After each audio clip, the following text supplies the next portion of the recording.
perfectly normal developmental stage for toddlers. That toy, mine. That bike, mine. Those shoes that are my brother's and way too big for me, mine. No focus on sharing, more concerned with their own desires, mine. A normal stage of toddler development and a stage that we know is not so isolated to our youngest years. A scroll through the day's headlines or an examine of our own selves reveals that age is no boundary for the blinding light of our own desires. None of you can be my disciple if you do not give up all your possessions. Jesus has some words today for the lingering and lurking mine in each of us. We cannot hold on to our possessions and follow Jesus. Today we are in chapter 14 of the Gospel of Luke, and to remind us, Jesus set his face to go to Jerusalem at the end of chapter 9.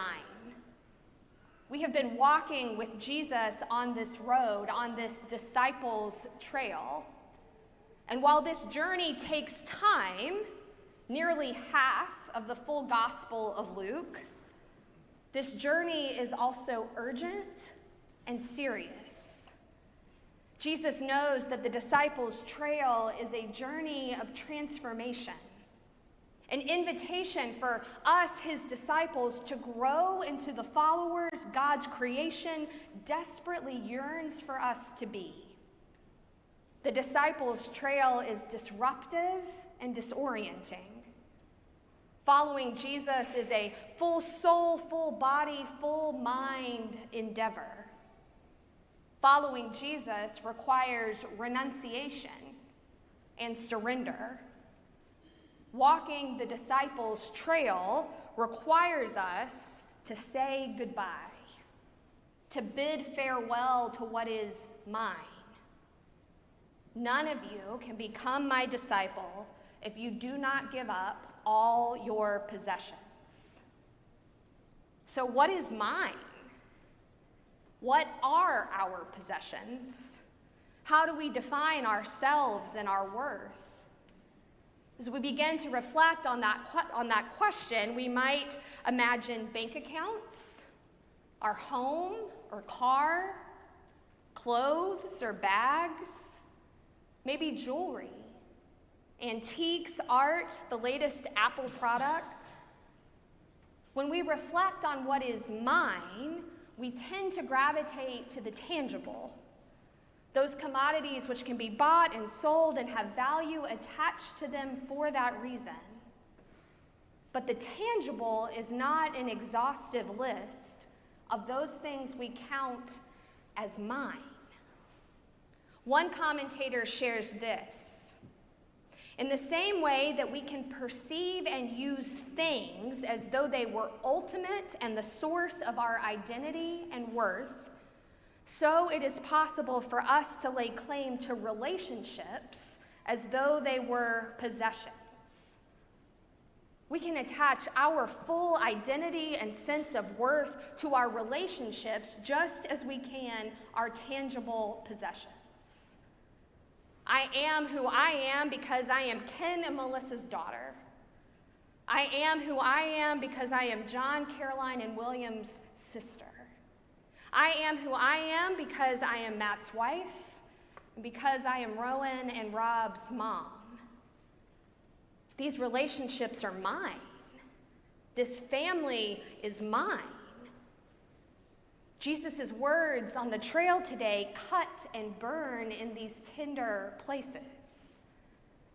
Whoever comes to me and does not hate father and mother, wife and children, brothers and sisters cannot be my disciple.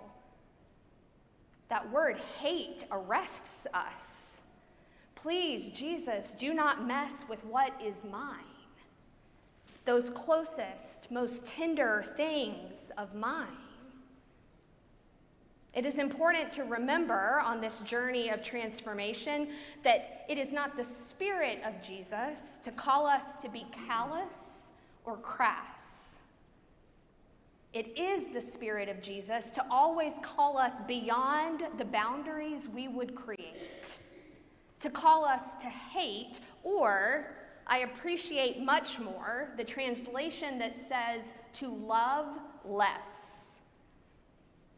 Jesus calls us to love less the narrow boundaries of our familial ties, to love less, to bid farewell, to say goodbye to what is too narrow, too exclusive, and too insular, so that our understanding of our relationships and our family might be broad, inclusive, and boundless. That in every encounter with our neighbors, we might know and remember that I am who I am because you are who you are. All of us, one family belonging to one another. None of you can become my disciple if you do not bid farewell to all your possessions. If we do not say goodbye to our narrow, exclusive, and insular understanding of that which we hold most dear, even and including the most tender pieces of our very selves. Maybe you possess a strong intellect or an unwavering work ethic, perhaps the ability to listen deeply, or a steadfast devotion to the traditions of our faith. As one commentator puts it, I can cling as stubbornly to my theology as you to your automobile, to my asceticism as you to your excess, to my virtue as you to your vice, when I identify any of these as the source of my worth. This is mine. This is my gift, my charism, it's mine. On the disciples' trail, Jesus is calling us beyond ourselves, calling us to say goodbye to what is ours because nothing is. At the 8 a.m. service each week, as the offering is brought forward to the altar, we say, "All things come of thee, O Lord, and of thine own have we given thee." All things come of thee, O Lord, and of thine own have we given thee. Nothing is ours. And as we follow Jesus, we must bid farewell to all that compromises Jesus' broad, inclusive, and boundless love and care for all of creation. Following Jesus changes everything. Following Jesus changes our relationship with all that we possess. Paul knows this as he writes his letter to Philemon. The relationship between Onesimus and Philemon is changed because Onesimus is a beloved child of God. Just as Philemon is a beloved child of God, just as Paul is a beloved child of God. Onesimus and Philemon are bound together not as enslaved and enslaver, but as beloved children of God, as beloved brothers. Their relationship has been transformed by following Jesus. Their shared freedom is in following Jesus. Paul did fall short of writing so explicitly. We could spend a whole other sermon and formation time exploring just this letter to Philemon and the questions it raises and the ways that it has been weaponized. In writing to Philemon, Paul does not condemn slavery outright. That twisted practice that one human might proclaim mine on the life of another. And because of Paul's failure to condemn, and because of the questions surrounding Onesimus' story, did he run away? Did Philemon send Onesimus to care for Paul in his imprisonment?